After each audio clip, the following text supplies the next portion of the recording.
सामर्थ्यवान बना रहा हूं, कृपा करना मेरी बुद्धि सही बनी रहे। अच्छी चीजें मांगी है भगवान से। एक प्रार्थना कर रहा है कि प्रभु कृपा करो। क्यों?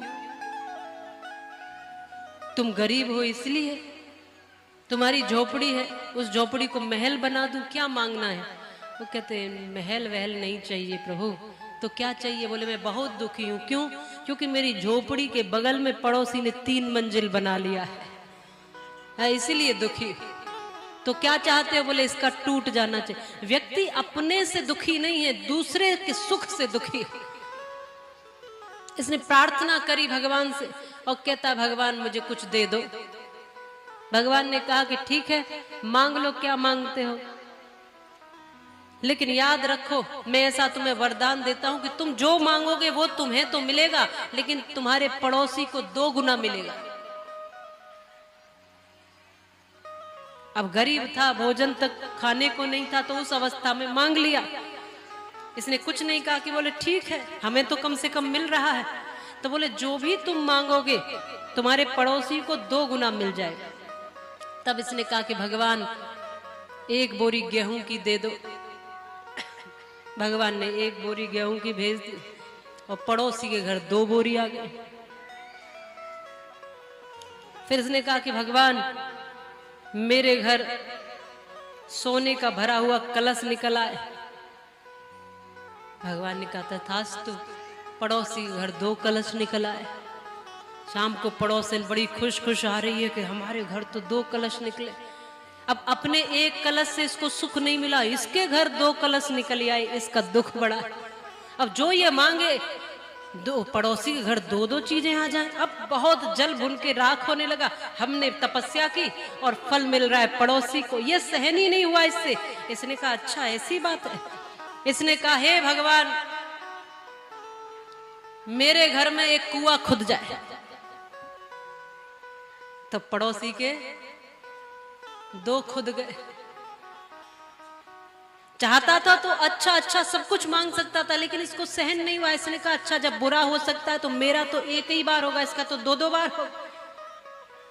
इसने कहा कि मेरे घर एक कुआं खुदे, तो पड़ोसी के आंगन में 2 कुएं खुद गए।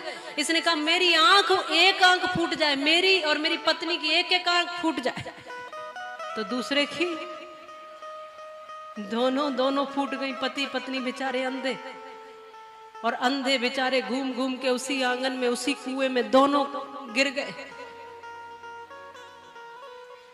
अब शांति मिली। हमारी तो 1 से काम चला लेंगे।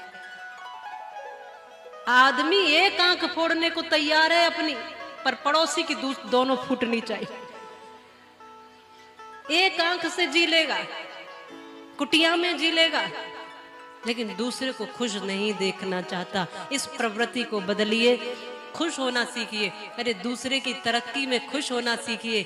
जिस दिन तुमने ऐसा कर लिया ना, एक दिन भगवान तुम्हें भी खूब समृद्धशाली बना देगा।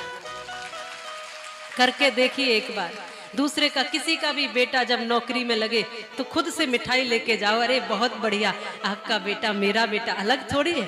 खुश होना सीखिए। दूसरे के घर में कोई उत्सव हो, कोई कामयाबी हो, बहुत खुश हो जाओ। कुछ न कुछ काम तो नहीं है, पूछने जाओ कि कोई काम की जरूरत है, बताओ तो सही। आप देखेंगे कि जब आपने ऐसी आदतें बना ली तो एक न एक दिन आपका बेटा भी ऊंचाई छुएगा, आपके घर में भी उत्सव मनेंगे। एक न एक दिन आपके पास भी वो सब कुछ होगा जो आप चाहते हो। ये वास्तविक अनुभव है, ये बात समझ लीजिए।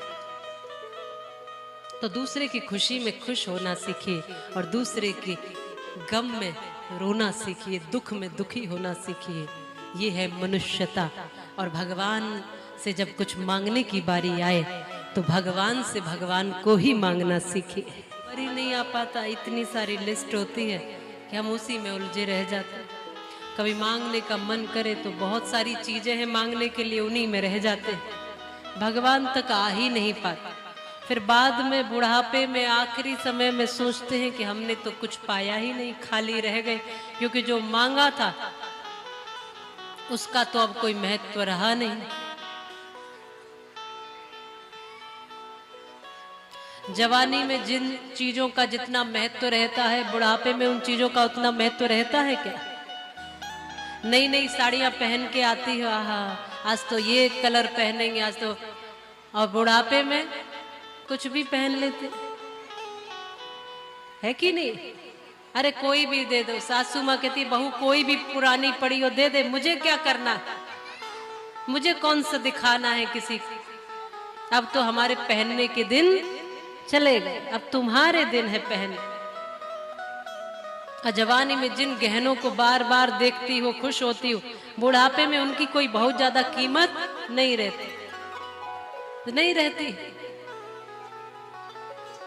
ऐसा नहीं है कि वो सोने की कीमत कम हो गई, आपकी नजरों में वो चीज की कीमत कम होगी। सोना उतना ही कीमती और ज्यादा ही हो गया, लेकिन आपकी नजर में अब वो उसकी वैल्यू नहीं रही। अब गले में उस कंठहार की जगह तुलसी की माला आ गई, तो अब इसकी जरूरत ही नहीं लगती, होता है ना। तो जिन चीजों का जवानी में बहुत महत्व है, वो चीजें बुढ़ापे में ज्यादा महत्व नहीं रखती, और फिर सोचते हैं कि अब हमारे पास तो कुछ है ही नहीं, बचा ही नहीं, खाली ही रह गए। संतानों को खूब बड़ा किया, लाड़ लड़ाए, पढ़ाया, ये करा वो करा, खूब उम्मीदें उनसे रखी, अब वो तुम्हारी उम्मीदों पे खरी नहीं उतर रही, अब फिर दुखी, अब अकेले रह गए, छोड़ के चली गई संतान। अब कहते हैं कि हमारे पास बचा क्या, न संतान है न धन की कोई महत्वता है, शरीर में तमाम तरीके के रोग लग जाते हैं। अब ऐसे में जिसने भगवान का नाम कमाया होगा, जिसने भजन किया होगा, जिसने थोड़ा कुछ अच्छा किया होगा, वो फिर उसके काम आएगा, वो उसकी हिम्मत बनेगा। क्योंकि देखिए बाकी के सारे दिन आसानी से बीत जाते हैं, ये बुढ़ापा ऐसा है जो आसानी से नहीं बीतता है।